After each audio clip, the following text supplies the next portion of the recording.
You're watching Capital Connection from the Illinois State Capitol. Welcome back. The Illinois Housing Council is pushing for an affordable housing tax credit here in Illinois. It would match the one that's already offered at the federal level, and they say that it could really help reduce the homeless population in cities across Illinois. We sat down with the executive director of the Illinois Housing Council, Allison Clements, a couple of weeks ago to talk about this proposal. Here's our interview with her. Joining us now is Allison Clements with the Illinois Housing Council. Allison, thank you so much for sitting down with us. Thanks for having me. So this tax credit, you told me before, this is modeled after a federal tax credit of the same type. Yes, correct. Why doesn't Illinois have something like this already? That is a great question. I think it has not been proposed before. I will say that our organization has been working on this proposal for the last 4 years. It's something that we've been pushing for a while. It's modeled after the federal low-income housing tax credit, which is the primary tool to build and preserve affordable rental housing throughout our country.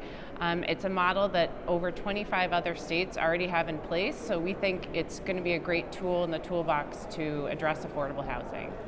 The governor, we've heard over the past couple of years, really focus in on his plan to fight homelessness, the idea of functional zeros, how it's often described. And whenever I talk to especially local advocates about this, they say housing is the inventory they need right now.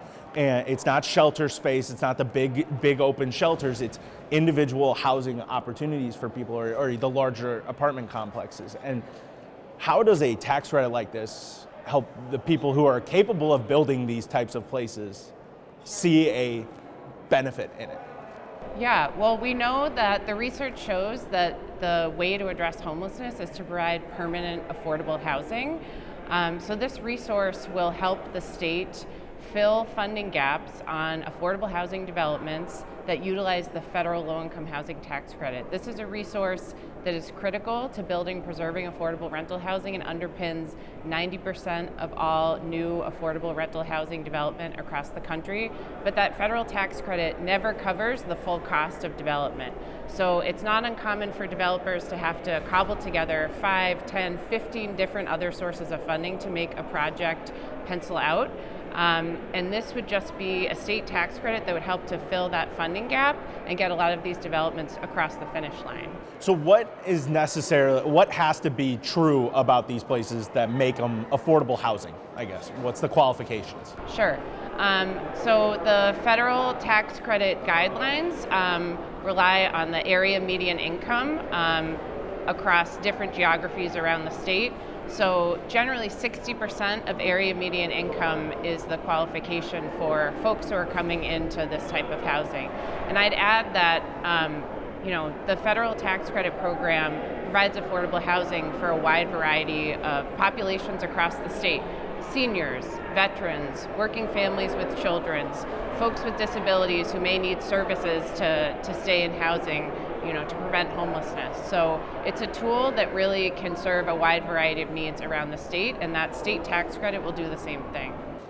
Do you have an idea of the financial impact for the state for this?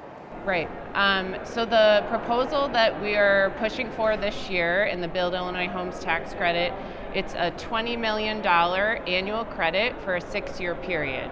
So the way the program works is developers, if they're awarded tax credits by the state, they'll sell those to an investor who will provide upfront cash to fund the construction of affordable housing.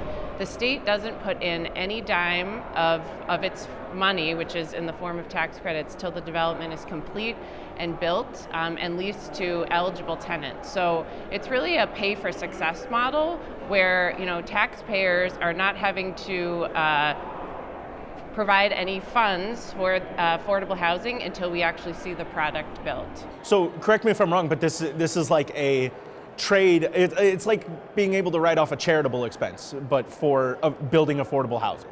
Is that? It's investors are providing cash to fund affordable housing construction, and then they're able to offset their either state income taxes or insurance premium taxes. So it's often companies or high net worth individuals who may be investing in these tax credits. Got it. Okay. So Going forward, just with the, you're pushing this through in the legislature. You said this has been something you guys have been working on for a while, but what has the reception been like so far? We're obviously in a tight budget year, but how have people been receiving this? Sure. I mean, we have wide support. I think our only hurdle is hearing the message that it's a tight budget year. But we think that this really makes sense for the state in terms of the economic investment of not only providing affordable housing, which we know the state is in an affordable housing crisis, but creating high quality construction jobs. Maybe many of these developments may be on land that was previously underutilized, so providing property tax base. We know from other states that have this program in place. For example, the state of Georgia, for every dollar lost in state income tax for their affordable housing tax credit, they have received over $5 in economic benefits. So we're hearing from Democrats, we're hearing from Republicans that they're in support of this concept. We just need to make sure it's a budget priority for the state this year. Got it. Well, Allison Clemens, the Executive Director of the Illinois Housing Council, thank you so much for sitting down with me today. We'll be right back. That will do it for us on this week's episode of Capital Connection. Thank you so much for joining us, and we hope to see you again next week. For Capital Connection, I'm Cole Hank.